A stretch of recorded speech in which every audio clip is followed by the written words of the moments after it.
नमस्कार साथियों, स्वागत है आपका हमारे चैनल सनराइजर्स में। अगर आप इग्नू के स्टूडेंट हैं और आप इग्नू की प्रिपरेशन कर रहे हैं तो आपको करना है सिर्फ एक छोटा सा काम। आपको हमारे होम पेज पे जाना है। यहाँ पे बीच में एक प्लेलिस्ट का ऑप्शन होगा, आपको उस पर क्लिक करना है। उसके बाद कुछ इस टाइप का पेज खुल जाएगा। आपको अपने सिलेबस सेलेक्ट करना है, उसकी प्रिपरेशन को स्टार्ट करना है। तो चलिए चलते हैं आज के लेक्चर की तरफ। आज हम करने वाले हैं बीपीएचई 104 के यूनिट नंबर 3 के कुछ इंपॉर्टेंट क्वेश्चन, और क्वेश्चंस के साथ साथ उनके सॉल्यूशंस को भी देखते हुए चलेंगे और साथ ही साथ समझते हुए चलेंगे कि अगर एग्जाम में इसको हट के कुछ पूछेगा तो क्या पूछेगा, उसे कैसे सॉल्व करना है। तो बिना समय वेस्ट करे सबसे पहला क्वेश्चन देखते हैं। The position vector of a particle as a function of time is given by R vector T equals to 5 cos 2t I vector plus 5 sin 2t J vector plus T K vector. तो हमें निकालना क्या है इसमें, velocity, determine its velocity and acceleration, show that both its speed and the magnitude of acceleration are constant. अब इस question का मतलब क्या है, देखो आपको इक्वेशन दे रखी है, इसकी वेलोसिटी निकालनी, एक्सेलरेशन निकालना है, और हमें ये देखना है कि जो उसकी स्पीड है और जो एक्सेलरेशन का मैग्नीट्यूड है वो एक कांस्टेंट है। ठीक है, ये हमें फाइंड आउट करना है। ठीक है, तो क्वेश्चन हमने रीड कर लिया है, अब चलते हैं इसके आंसर की तरफ। तो देखो ये हमें गिवन थी ये इक्वेशन। ठीक, हमें क्या कहा था, वेलोसिटी और एक्सेलरेशन निकालना है। पहला क्वेश्चन हमारा ये है। इसी क्वेश्चन के अंदर दो चीज छुपे हैं। सबसे पहले तो आप वेलोसिटी और एक्सेलरेशन निकालना सीखोगे, ये नहीं देगा, इसकी जगह कोई और दे देगा तो कैसे निकालेंगे। फिर उसके बाद हम नीचे वाला पोर्शन देखेंगे। सबसे पहले तो पहली वाली लाइन पढ़ना, the first derivative of the position vector is called the velocity of the particle. हमें क्या पूछी है, वेलोसिटी, पार्टिकल की वेलोसिटी फाइंड करनी है, लेकिन हमारे पास जो गिवन है वो है पोजीशन वेक्टर। पोजीशन वेक्टर से वेलोसिटी कैसे निकाली जाती है, सिंगल डेरिवेटिव, मतलब फर्स्ट डेरिवेटिव का मतलब होता है एक बार डिफरेंशिएशन करना। जब आप एक बार डिफरेंशिएशन कर दोगे पोजीशन वेक्टर का तो आपको वेलोसिटी मिल जाएगी। तो ये रही हमारी वेलोसिटी निकालने का formula, D by D T of position vector. इसको कहते हैं हम डिफरेंशिएशन ऑफ पोजीशन वेक्टर। तो ये निकल गई हमारी वेलोसिटी। आप चाहे सॉल्व करके इसे इजीली देख भी सकते हो। ठीक, नेक्स्ट देखते हैं। अब क्या बोला था उसने, डिटरमाइन एक्सेलरेशन। अब एक्सेलरेशन क्या होता है, derivative of velocity with respect to time is called acceleration of a particle. देखो डेफिनेशन मैंने इसलिए लिखी ताकि समझ में आए मैं करना क्या चाह रहा हूँ। पहले उसने वेलोसिटी पूछी, वेलोसिटी का जब आप dt करोगे तो आपको एक्सेलरेशन मिल जाएगा। कहने का मतलब यह है कि कोई भी अगर आपको पोजीशन वेक्टर दिया हो और कभी क्वेश्चन पूछ ले कि वेलोसिटी और एक्सेलरेशन क्या करना है, फाइंड आउट करना है, तो आपको एक बार डिफरेंशिएशन करना है, आपको वेलोसिटी मिल जाएगी। दोबारा डिफरेंशिएशन करना है, आपको एक्सेलरेशन मिल जाएगा। पहले डिफरेंशिएशन से वेलोसिटी, दूसरे डिफरेंशिएशन से एक्सेलरेशन। बस ध्यान रहे पोजीशन वेक्टर होना चाहिए, ऐसा नहीं कोई भी दे दिया उसने और आपने उठा के उसका डिफरेंशिएशन कर दिया। ठीक, उसके बाद अब ये दोनों क्वेश्चन तो हो गए हमारे, डिटरमाइन वेलोसिटी एंड एक्सेलरेशन। अब लास्ट वाला देखते हैं, show that both its speed and the magnitude of its acceleration are constant. Constant का मतलब सेम नहीं होता है, कांस्टेंट का मतलब है कि कोई काउंटिंग, जैसे 1 2 3 ये सारे नंबर जो है कांस्टेंट होते हैं। कोई वेरिएबल नहीं होना चाहिए, एक्स नहीं होना चाहिए, वाई नहीं होना चाहिए, जेड नहीं होना चाहिए। तो हम क्या करेंगे, सबसे पहले स्पीड निकालते हैं। तो magnitude of velocity is called speed of the particle. अब हमें मैग्नीट्यूड निकालना है वेलोसिटी का, तो वो होगी हमारी स्पीड ऑफ द पार्टिकल। तो कहाँ है हमारा वेलोसिटी, कहाँ है, ये रहा। इसकी मैग्नीट्यूड निकालना है। मैग्नीट्यूड कैसे निकालते हैं, अंडर रूट इस x टर्म का स्क्वायर, आई नहीं आता है, y टर्म का स्क्वायर प्लस z टर्म का स्क्वायर। z क्या है यहाँ पर, 1 है। तो इस तरीके से आप देखो मैग्नीट्यूड निकालोगे वेलोसिटी का, इसका स्क्वायर, इसका फॉर्मूला होता है under root X square plus Y square plus Z square. वही चीज मैंने किया है। आई जे के का कोफिशिएंट होते हैं एक्स स्क्वायर, ये होगा आपका x, ये होगा आपका y, और ये यहाँ पर 1 है तो ये होगा आपका z। तो इनका स्क्वायर करा, उसको सॉल्व करा। तो आप जरा ध्यान से देख सकते हो, जो मैथ्स वाले उन्हें इजीली समझ में आ रहा होगा आखिर किया क्या है। तो मैंने जब इसको सॉल्व करा तो देखो साइन 2t के स्क्वायर को आप साइन स्क्वायर t भी बोल सकते हो। तो यही मैंने करा, 10 का स्क्वायर बाहर ले लिया, यहाँ से भी 10 का स्क्वायर बाहर ले लिया। तो यहाँ बचा मेरे पास साइन स्क्वायर थीटा और यहाँ पे है कॉस स्क्वायर थीटा। हम जरा ध्यान से देखें, यहाँ भी 100 कॉमन है, यहाँ भी 100 कॉमन है। इसको जब मैंने निकाला कॉमन तो ये बचा sine square theta plus cos square theta which is equals to 1। तो इसे हमने करा सॉल्व और तो हमारा आ गया क्या, 101। 101 एक पर्टिकुलर वैल्यू है, यहाँ पर कोई x नहीं है, कोई y नहीं है, कोई t नहीं है। तो हमें ये तो पता चल गया जो आपका मैग्नीट्यूड है वेलोसिटी का वो कांस्टेंट है। अब हम चलेंगे एक्सेलरेशन की तरफ। जिस तरीके से आपने वेलोसिटी का मैग्नीट्यूड निकाला उसी तरीके से आपको एक्सेलरेशन का भी निकालना है। क्या करना है, एक्सेलरेशन है कहाँ, पहले तो ये देखो ये रहा। तो इसका x का स्क्वायर प्लस वाई का स्क्वायर, यहाँ जेड की वैल्यू नहीं आएगी, तो जब आप इन दोनों का स्क्वायर करोगे तो इसमें से भी ये कॉमन आ जाएगा, sign square theta plus cos square theta वाली स्थिति बनेगी और आंसर आएगा आपका 20। ठीक, तो इस तरीके से आपको ये फर्स्ट वाला क्वेश्चन करना है। नेक्स्ट चलते हैं, the position vector of a particle is given by this, determine the velocity and acceleration of the particle at a point. देखो क्या है, इसमें भी कुछ नहीं है, वेलोसिटी निकाली, एक्सेलरेशन निकाली टाइम के साथ, चलो मैं आपको बता देता हूँ। लेकिन इससे पहले मैं आप लोगों को बता दूं कि ये सारे क्वेश्चंस जो हैं बुक के हैं, ठीक है, बुक के हैं, इसका मतलब ये नहीं कि इंपॉर्टेंट नहीं है, ये इंपॉर्टेंट है तभी करवा रहा हूँ। तो दूसरा वाला क्वेश्चन देखते हैं आप। तो भैया ये आपको इक्वेशन दे रखी थी, वेलोसिटी और एक्सेलरेशन निकालना मैं नहीं सिखाऊंगा क्योंकि मैंने आपको अभी बताया था कैसे निकालना है ना। पोजीशन वेक्टर, एक बार डिफरेंशिएशन वेलोसिटी, एक बार डिफरेंशिएशन एक्सेलरेशन, तो ये आ गया। तो जरा आप ध्यान से देखो, वेलोसिटी की जो इक्वेशन है यहाँ क्या है, 6 माइनस 2t, आई जे के मत देखना, 6 माइनस 2t, हमें पता चल रहा है ये कोई फिक्स वैल्यू नहीं है, t आई जे के तो क्या है, वेक्टर है, लेकिन ये 2 जो है 2t जो है कोई फिक्स वैल्यू नहीं है, ये t क्या है यहाँ पर, एक वेरिएबल है, मतलब इसकी वैल्यू पर ये टिका हुआ है।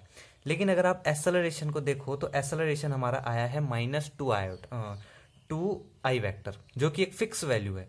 देखो आई जे के की बात नहीं कर रहा हूं मैं कह रहा हूं इसके साथ कोई वेरिएबल है, तो हमें दिख रहा है 6 माइनस 2t है, यहाँ पे कोई t है नहीं है, तो मतलब ये एक फिक्स वैल्यू, कांस्टेंट वैल्यू है, मतलब एक्सेलरेशन जो है पार्टिकल का वो क्या है, कांस्टेंट है, लेकिन वेलोसिटी जो है आपके पार्टिकल की वो कांस्टेंट नहीं है। ठीक है, हमें उसने बोला क्या था, एक इक्वेशन दी थी, वो बोला था वेलोसिटी और एक्सेलरेशन निकालो ऑफ द पार्टिकल का एट पॉइंट दिस। इस पॉइंट पे आपको वेलोसिटी भी निकालनी है, इसी पॉइंट पे आपको एक्सेलरेशन भी निकालना है, लेकिन एक्सेलरेशन तो हमने देखा भाई कांस्टेंट है, तो एक्सेलरेशन की कहानी यहीं पर खत्म हो जाएगी, कहानी बचती है वेलोसिटी की। तो वेलोसिटी आपने देखा, एक बार डिफरेंशिएशन किया, ठीक, अब हमें जो पॉइंट गिवन है ये होंगे क्या, 3D के पॉइंट है, आपको पता है एक्स वाई जेड 3D के पॉइंट है। ठीक है, अगर मैं स्टैंडर्ड इक्वेशन की बात करूं पोजीशन वेक्टर की, तो कुछ इस प्रकार की होती है, R vector T equals to X I plus Y J plus Z K, यहाँ पर जेड आएगा, ठीक है, ये कैसे होती है, 3D में होती है। अगर मैं 2D की बात करता हूँ तो एक्स आई प्लस वाई जे ही होता। ठीक, अब एक्स वाई जेड क्या है हमारे 963, तो इनको हमने यहाँ रख दिया। अब ये एक इक्वेशन हम पर बन गई, एक इक्वेशन हम पर क्या थी, ये वाली, एक इक्वेशन हमारे पास ये थी, और दूसरी इक्वेशन हमारे पास क्या आ गई, ये वाली। अब हम क्या करेंगे, देखो ये भी पोजीशन वेक्टर, ये भी पोजीशन वेक्टर, बट ये क्या है एट पॉइंट टी, और ये क्या है, ये इसकी पोजीशन वेक्टर है, हमें नहीं पता क्योंकि देखो ये वेरिएबल पर डिपेंड थी, तो हमें इस वेरिएबल की टी की वैल्यू फाइंड आउट करनी है। कैसे करेंगे, इसका ये इसके इक्वल रखेंगे, इसका 2t इसके इक्वल रखेंगे, और इसका t इसके इक्वल रखेंगे, तो हमें वैल्यू चाहिए t की। चाहे तो आप इसको सॉल्व करके टी की वैल्यू निकाल लो, इसको निकाल लो, या इसको सॉल्व करके निकाल लो। ठीक, पेपर में आप लिख के आएंगे, सॉल्व करके आएंगे, वैल्यू आपकी आएगी 3। तो इस 3 को आपको करना क्या है, वेलोसिटी पे रख देना है, क्योंकि वेलोसिटी हमारी वेरिएबल पे आई थी, तो हमें टी की वैल्यू मिल गई, और जो हमारा वेक्टर आया वो ये आया। समझ में आया, एक बार फिर से समझाऊं, ध्यान से देखो, हमारे पास पोजीशन वेक्टर दिया गया था पार्टिकल का, और वेलोसिटी और एक्सेलरेशन मैंने इससे पहले आपको क्वेश्चन में बताया था कि कैसे निकाला जाता है। एक एक बार डिफरेंशिएशन कर दिया, वेलोसिटी आ जाएगी, वेलोसिटी का डिफरेंशिएशन कर दिया, एक्सेलरेशन आ जाता है। पर उसे कब चाहिए, जब इस पॉइंट में हो। हमारे पास ये क्या है, वेरिएबल में थी, तो हमने क्या करा, एक पोजीशन वेक्टर बनाया जिसमें एक्स वाई जेड की वैल्यू हमने पुट करी। जब भी इस टाइप के क्वेश्चन आएंगे इसी तरीके से करने होते हैं। तो हमने फिर उसके बाद टी की वैल्यू निकाली, क्योंकि देखो ये टी है। अच्छा, अगर यहाँ पर भी कुछ इस प्रकार की वैल्यू आती तो कहानी यहीं पर खत्म था, पूरी कहानी यहीं पर खत्म थी, आपको सॉल्व करने की जरूरत बिल्कुल भी नहीं थी। लेकिन यहाँ पर आपके पास वेरिएबल आ गया, यहाँ पे हमने छेड़ा ही नहीं, क्योंकि यहाँ पे कांस्टेंट है, हम कुछ नहीं कर सकते, लेकिन यहाँ पर वेरिएबल है। ठीक, तो इस तरीके से करना है, टी की वैल्यू निकाली, दोनों को इक्वल रख के हमने वेलोसिटी फाइंड आउट करी, कब की, जब वो उस पॉइंट पर था। ठीक, नेक्स्ट चलते हैं, तीसरा क्वेश्चन देखो, a curve is described by the following equations, x की वैल्यू दी है, वाई की वैल्यू दी है, जेड की वैल्यू दी है, कह रहा है determine the unit tangent vector. मैं आपको बता दूं इसमें दो चीज छुपी है, एक यूनिट वेक्टर और एक tangent vector, to the curve at the point T equals to 1। हमें पैरामेट्रिक फॉर्म दे रखी है, ठीक है, तो क्या करना है, देखो जरा ध्यान से, एक्स वाई जेड की वैल्यू हमें दे रखी है और हमें यूनिट टेंजेंट वेक्टर निकालना है। अगर हम देखें पोजीशन वेक्टर की स्टैंडर्ड फॉर्म, तो ये कुछ इस प्रकार होती है, जो इससे पहले मैंने आपको क्वेश्चन में बताया था। आर वेक्टर टी, एक्स की जगह एक्स रखेंगे, वाई की जगह वाई, जेड की जगह जेड, आई जे के क्या है, वेक्टर है। तो हमारे पास एक्स क्या है यहाँ पर 2, वाई क्या है यहाँ पर 3 3 -2, और इस तरीके की वैल्यू हमने रख दी। ठीक है, the tangent to the curve at value t is the derivative of the position vector dr by dt at any value t। मतलब क्या है कि अगर आपको चाहिए टेंजेंट, तो टेंजेंट आपको कैसे मिलेगी, पोजीशन वेक्टर का डिफरेंशिएशन कर दो। अब आप एक चीज कॉमन देखोगे, वेलोसिटी के लिए तूने यही बोला, एक्सेलरेशन के लिए भी यही बोला, टेंजेंट के लिए भी यही बोला। भैया देखो होता क्या है, वेलोसिटी एक्सेलरेशन एक अलग टर्म है और ये टेंजेंट एक अलग टर्म है, ये लाइन से रिलेटेड हो गया है, नॉर्मल, टेंजेंट, परपेंडिकुलर, है ना। तो ये चीज भी अगर आपको चाहिए तो ये भी आपके पोजीशन वेक्टर से ही निकलेगी। कैसे निकलेगी, आपने क्या करा, टेंजेंट निकालने के लिए इसका एक बार डिफरेंशिएशन करना है, डिफरेंशिएशन करके आपके पास ये कुछ इस तरीके से बचेगा, ये बचेगा। उसके बाद हमें टेंजेंट तो चाहिए, लेकिन हमें दिख रहा है यहाँ पर टी, और क्वेश्चन में भी दे रखा है हमें कि कब चाहिए टेंजेंट वेक्टर, जब वो at point T equals to 1 में हो।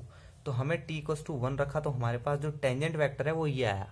लेकिन यहाँ पर भी कहानी खत्म नहीं हुई, क्यों, क्योंकि उसने क्वेश्चन क्या पूछा था, द यूनिट टेंजेंट वेक्टर। अभी हमारे पास सिर्फ टेंजेंट वेक्टर आया, अब यूनिट भी निकालना है। तो देखो इसे कहते हैं यूनिट, ठीक है। ये टी का मतलब नहीं है, ये एन वेक्टर इस तरीके से भी डिनोट किया जाता है, एन कप्पा बोलते हैं इसको, है ना, एन, इसको बोलते हैं यूनिट वेक्टर। इसका फॉर्मूला होता है N vector upon N vector का मैग्नीट्यूड।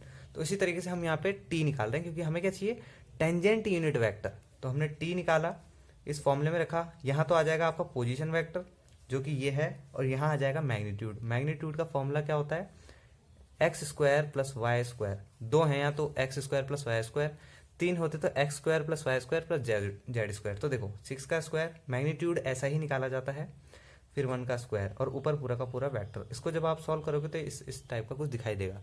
ये है आपका यूनिट टेंजेंट वेक्टर। पहले आपने ये टेंजेंट वेक्टर निकाला, उसके बाद आपने यूनिट टेंजेंट वेक्टर निकाला। कभी भी आपको देता है नॉर्मल वेक्टर, उसके बाद दे देगा या तो यूनिट नॉर्मल वेक्टर, तो इसी तरीके से निकाला जाता है, ठीक है। कुछ नहीं करना है, खाली डेरिवेटिव किया, पॉइंट पुट करा और इस तरीके से हमने यूनिट वेक्टर निकाला। कहने का मतलब ये एस टाइप के क्वेश्चन जो है 2 स्टेप्स में हो जाएंगे, पहले डेरिवेटिव, उसके बाद वैल्यू पुट करके उसकी वैल्यू निकाल देनी है। नेक्स्ट चलते हैं। नेक्स्ट क्वेश्चन क्या कह रहा है, determine the angle between the surfaces. 2 surface दे रखे हैं, उनके बीच का एंगल निकालना है, किस पॉइंट में, 1, 0, -1 में। तो देखो हमने लेट कर लिया, एक सरफेस हमारा ये है, दूसरा सरफेस हमारा ये है, इन्हीं 2 इक्वेशन को मैंने यहाँ लेट कर लिया। The angle between the surface at a point XYZ is same as the angle between the normal to the surface at point XYZ। कहने का मतलब क्या है कि यहाँ हमसे कह रहा है कि determine the angle between the surfaces. हमारे पास सरफेस के एंगल निकालने का कोई फॉर्मूला नहीं है, लेकिन हमें इतना पता है कि जो सरफेसेस के बीच का एंगल होता है वो उनके नॉर्मल के बीच का एंगल भी होता है। मतलब अगर आपको पता चल जाए कि नॉर्मल क्या है, इन 2 सरफेसेस के नॉर्मल क्या है, तो उनके बीच का जो एंगल है वही सरफेस के बीच का एंगल होगा। इस डेफिनेशन को बार बार पढ़ना ताकि आपको याद हो जाए। The angle between the surfaces eight a point XYZ, जो भी सरफेस होंगे एट पॉइंट XYZ पे वो सेम एंगल बनाएंगे the angle between the normal to the surface XYZ, ठीक। अब नॉर्मल कैसे निकाला जाता है, देखो आप में से कई लोगों ने ग्रेडियंट के बारे में पढ़ा होगा तो हमें वही करना है बुक में। इसमें देखो इस लेक्चर में हम खाली इंपॉर्टेंट क्वेश्चन कर रहे हैं, डिटेल में नहीं जा रहे हैं, तो जिन्होंने पढ़ रखी है बुक वो इजीली समझ पाएंगे। ग्रेडियंट निकालना है सबसे पहले ऊपर वाले का, फिर ग्रेडियंट निकालना है सबसे पहले नीचे वाले का, उसके बाद इस पे मैग्नीट्यूड निकाल के इस फॉर्मूले में रख देना है। मतलब कहने का मतलब ये है कि ये हमारा फॉर्मूला है।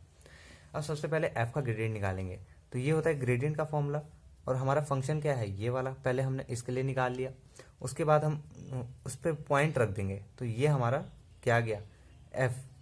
दूसरा इसी तरीके से हम जी भी निकाल लेंगे, जी सॉल्व करेंगे, उसके बाद ये पॉइंट को हम यहाँ पे रख देंगे। फिर क्या होगा, हमारे पास ये आ चुका है, हमारे पास ये आ चुका है। अब क्या, इनको यहाँ रख दो।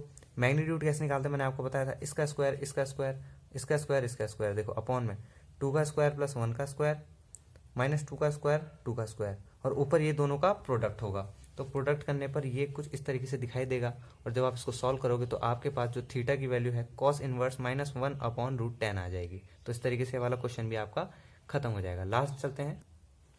लास्ट क्वेश्चन है, determine the directional derivative of the scalar field phi equals to XY² Z³ in the direction I -2j + 2k at the point this.